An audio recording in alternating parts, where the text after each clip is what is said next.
नमस्कार दोस्तों, आप सभी को मैं एवरी एग्जाम पेपर चैनल में मैं आप सभी का स्वागत करता हूं।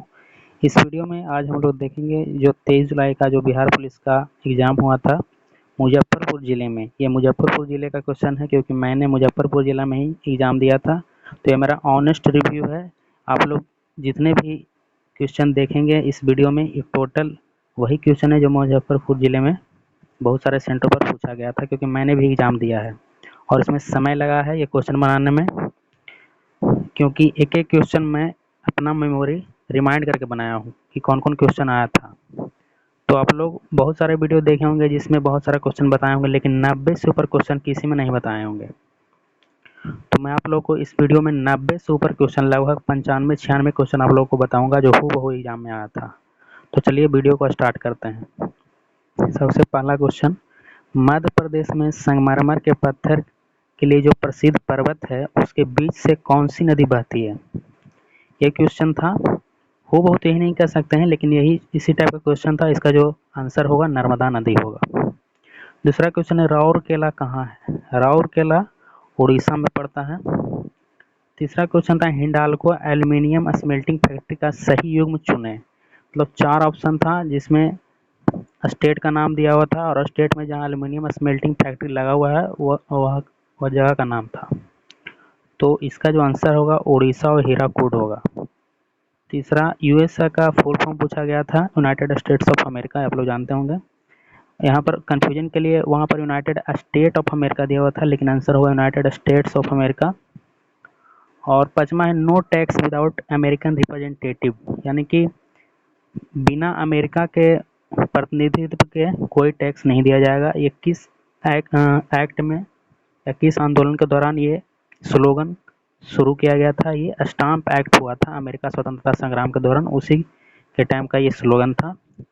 फिर महात्मा गांधी द्वारा लिखी पत्रिकाएं कौन कौन सी हैं? महात्मा गांधी द्वारा यंग इंडिया और हरिजन, ये 2 लिखी गई थी, यही ऑप्शन में था।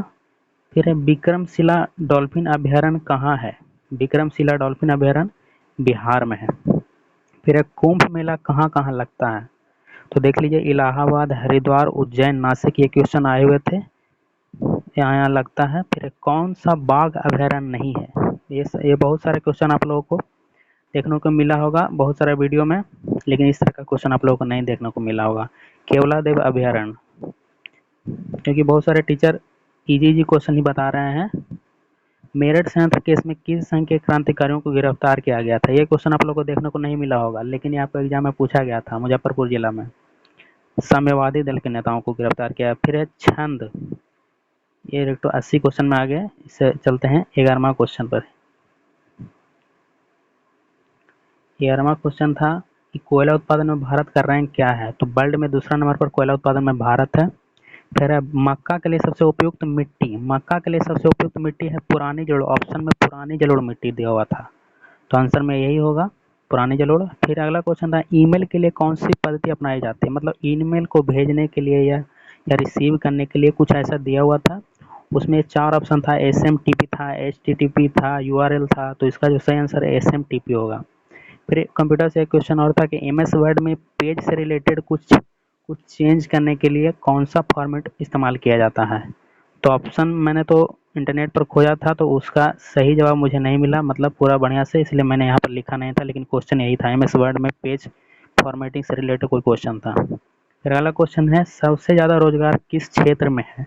तो आप लोग जैसा कि जानते हैं कि सबसे ज़्यादा जो रोजगार है वो तृतीयक क्षेत्र यानी सेवा क्षेत्र में है।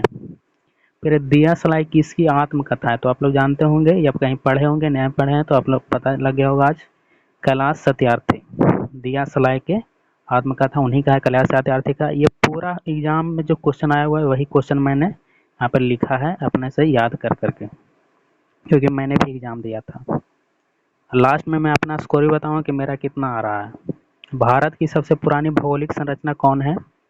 ये सारा क्वेश्चन आपको बहुत सारा वीडियो में नहीं मिल रहा होगा। प्रदीपीय पठार सबसे पुरानी भौगोलिक संरचना है भारत की। फिर रामनाथ गोयनका अवार्ड किस क्षेत्र से संबंधित है? ये क्वेश्चन हूबहू ऐसे ही आया था जिस तरह से मैंने लिखा हुआ है।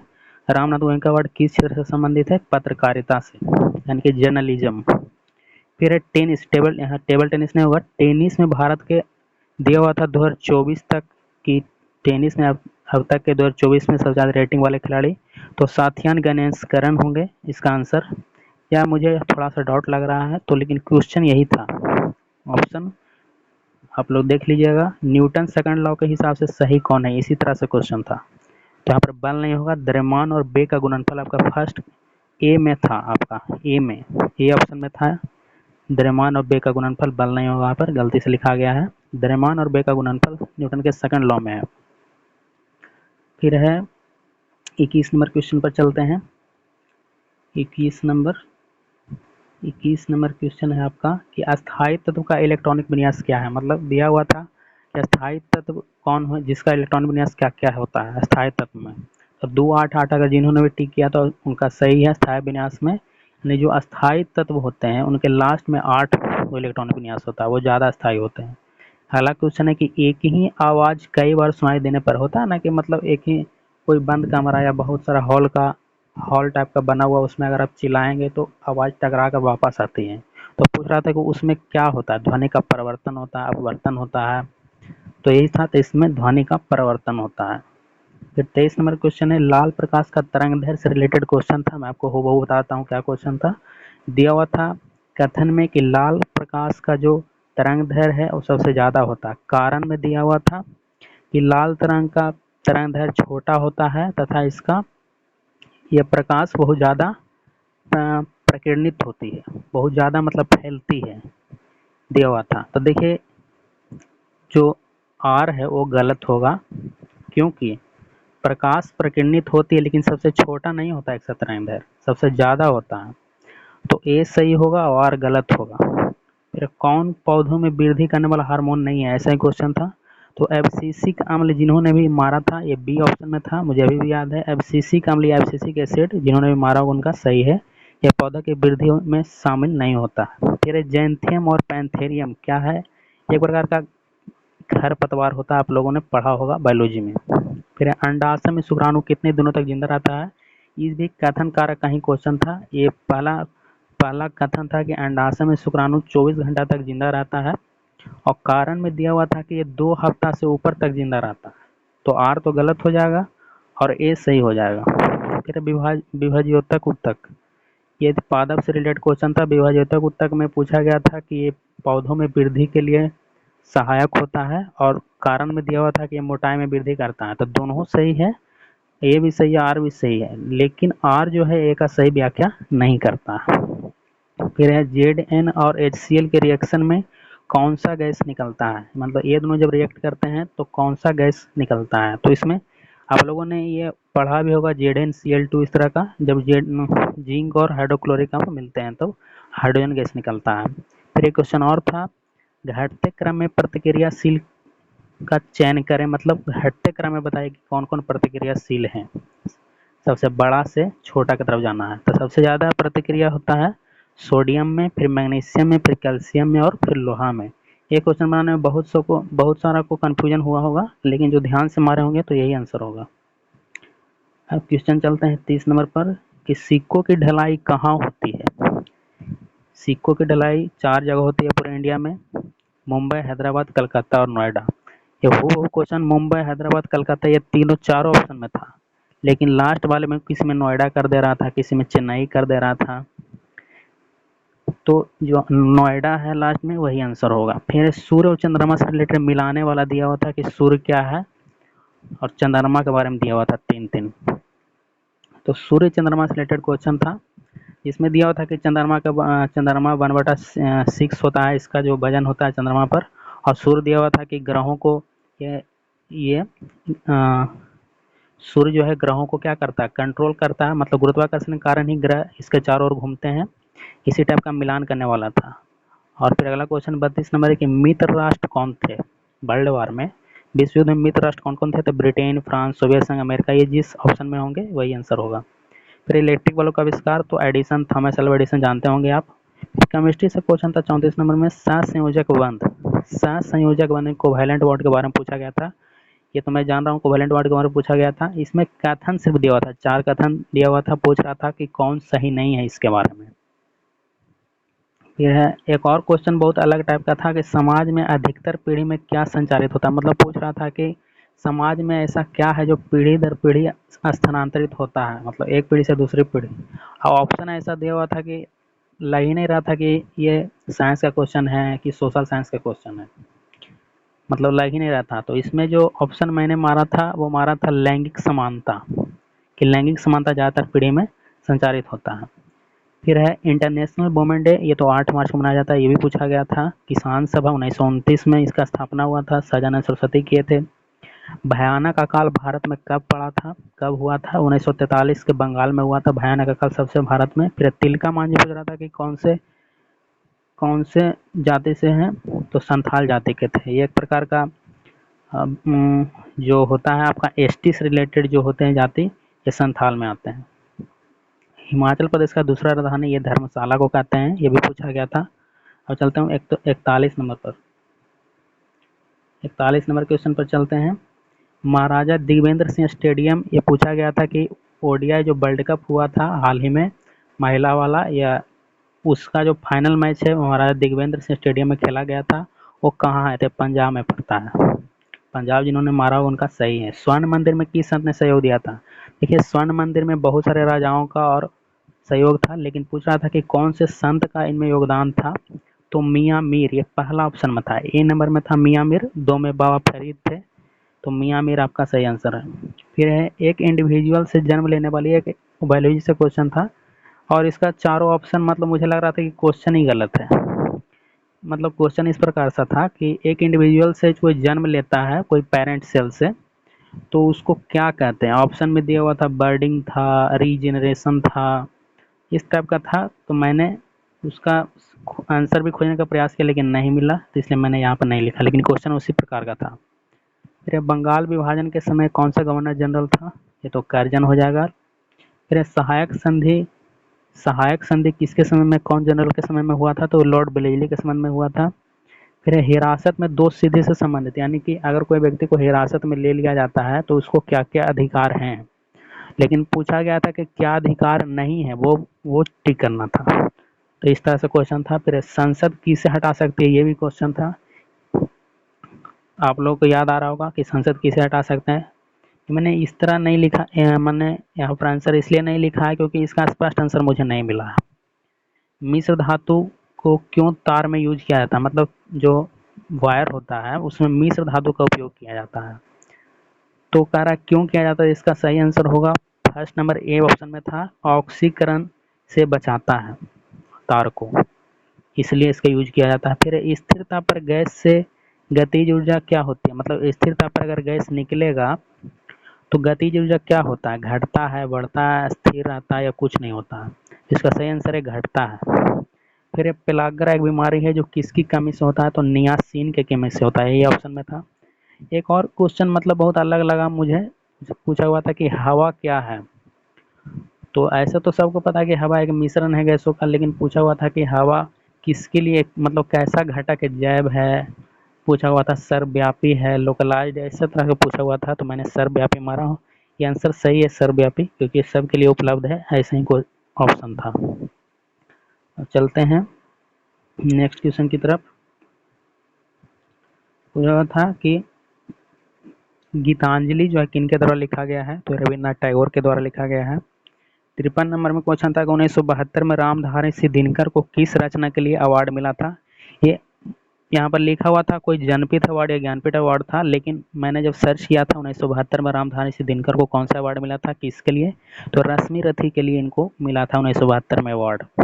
बहुत सारे लड़के, या मैंने भी उर्वशी मार दिया है, लेकिन इसका आंसर रश्मि रथी होगा जो ऑप्शन में था। अब है वायुमंडल में सबसे ज़्यादा कॉन्सेंट्रेशन किस गैस का है, ये भी पूछा गया, तो इसका आंसर नाइट्रोजन होगा। फिर फिर था कि time magazine women of the year 2025 में कौन कौन थी? तो एक बर्मन करके, पूनम बर्मन या ऐसे कुछ की करके ऑप्शन में था बर्मन, वो सही आंसर होगा। फिर मौलिक कर्तव्य से भी क्वेश्चन था कि कौन सा मौलिक कर्तव्य नहीं है, 4 गो ऑप्शन देकर दिया हुआ था। फिर समवर्ती सूची से रिलेटेड पूछ रहा था कि अगर केंद्र और राज्य दोनों में मतभेद हो जाए किसी चीज़ को नियम बनाने में, तो किसका, मतलब दोनों का अगर मतभेद हो जाता है तो किसका नियम ज़्यादा मान्यता रहेगा, किसकी मान्यता ज़्यादा रहेगी? तो देखिए, जब दोनों को मनाही हो जाता है, मतलब केंद्र और राज्य दोनों में जब अनबन हो जाता है कि ये नियम मेरे हिसाब से नहीं लागू होगा, तो केंद्र का ज़्यादा महत्व रखता है, इसलिए केंद्र का ज़्यादा हो गया यहाँ पर समवर्ती सूची में।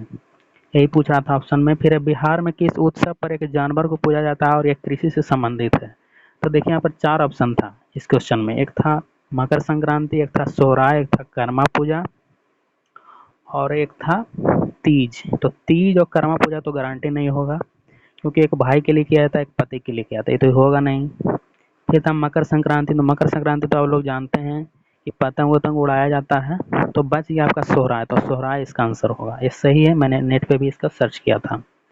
सबसे ऊंचा वीरता अवार्ड जो है कौन है? तो ये परमवीर चक्र सब जानते होंगे, लेकिन इसके नेक्स्ट क्वेश्चन था कि परमवीर चक्र को किसने डिजाइन किया था? तो इसमें मधोलकर कोई टाइटल करके हैं, वही था। मुझे जितना याद है मधोलकर करके मैंने याद रखा था, तो मधोलकर आंसर होगा जिस भी ऑप्शन में, तो मधोलकर होगा। फिर ऊँटों का सबसे बड़ा मेला कहाँ लगता है? तो पुष्कर मेला ऊँटों का सबसे बड़ा मेला है। अब चलिए नेक्स्ट क्वेश्चन की तरफ चलते हैं। अब है कि हड्डी से हड्डी को कौन जोड़ता है? तो आप जानते हैं कि हड्डी से हड्डी जो है लिगामेंट जोड़ता है। फिर थाई पुष्पम त्योहार कहाँ मनाया जाता है? ये तमिलनाडु मनाया जाता है। और देखिए पॉलिटी से एक और क्वेश्चन था, अखंडता, ये फिल द ब्लैंक्स में दिया हुआ था कि क्या होगा। तो अखंडता आप लोग जानते हैं कि मतलब ऐसा था, क्या बोलते हैं, प्रस्तावना में जो रिलेटेड था उसी समय एक अखंडता है, वहाँ पर अखंडता होगा, फिल द ब्लैंक्स के माध्यम से दिया हुआ था। मुझे प्रॉपर याद नहीं है, लेकिन अखंडता हुआ ऑप्शन में होगा। फिर है पॉलिटी से एक और क्वेश्चन था, जो अमेंडमेंट था यानी संशोधन, तो उसको मिलाने के दिया हुआ था 103, 104, 105, 106 अमेंडमेंट को मिलाना था।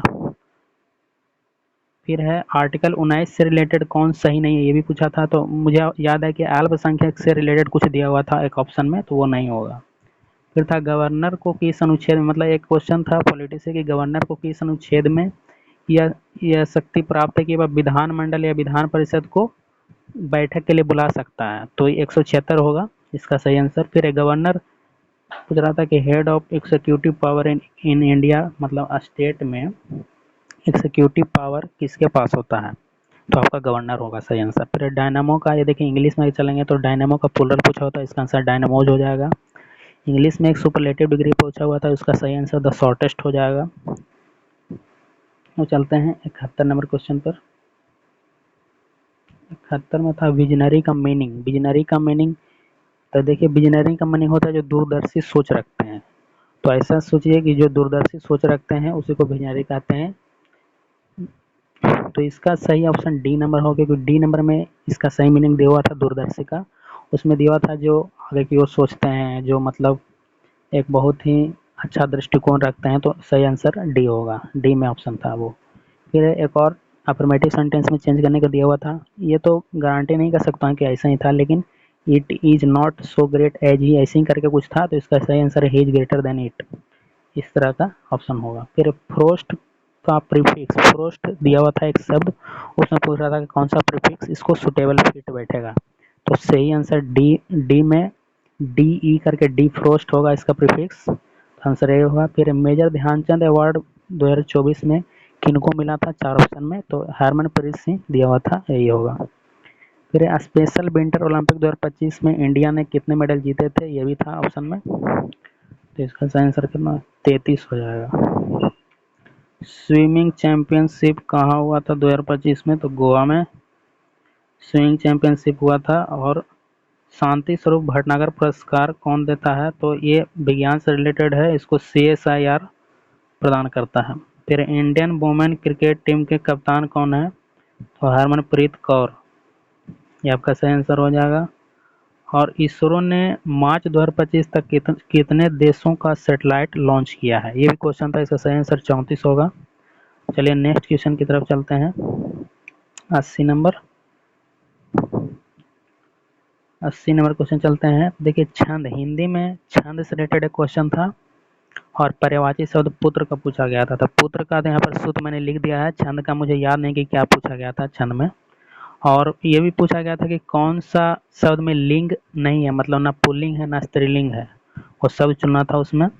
और एक क्वेश्चन और था कि कौन एक वचन में है, 4 ऑप्शन दिया हुआ था, 4 शब्द पूछ रहा था कि उनमें कौन सा एक वचन में है। तो चांदी आपका सही हो जाएगा। फिर एक और क्वेश्चन समास से पूछ रहा था कि जिसके आगे का पद विशेषण हो, बाद का पद विशेष हो, तो उसको कौन सा समास कहते हैं? उसको कर्मधारय समास कहते हैं।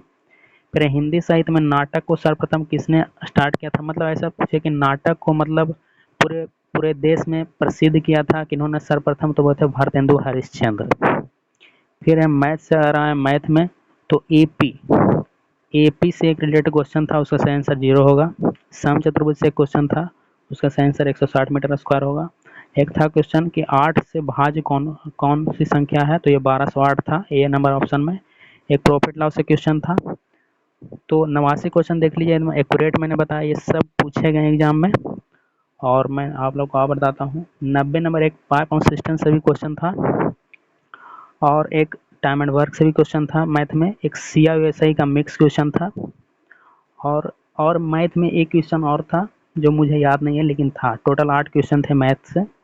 और एक क्वेश्चन मैं और भूल रहा था, जमशेदपुर करके कोई ऑप्शन में था कोई आंसर, एक क्वेश्चन और जीके में था। तो ये टोटल मैंने 94 क्वेश्चन आप लोगों को इस वीडियो में बताया है, जो एक्यूरेट है, मतलब ये पूरे पूरे एग्जाम में पूछे गए हैं, मेमोरी बेस्ड है। मैंने खुद एग्जाम दिया है, आप लोग पूरा भरोसा कर सकते हैं मेरे पे।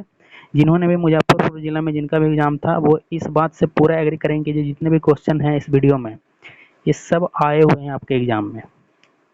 मैंने एक भी क्वेश्चन ऐसा नहीं डाला है कि आप लोग कह सकते हैं कि हाँ ये मुजफ्फरपुर ज़िले में ये क्वेश्चन नहीं पूछा गया, क्योंकि मैंने खुद ही मुजफ्फरपुर ज़िले में एग्ज़ाम दिया था, और मेमोरी बेस्ड मैंने ये पूरा बनाया है याद करके, कौन कौन सा क्वेश्चन पूछा गया था ये मैंने सब इस वीडियो में आप लोग को बता दिया है।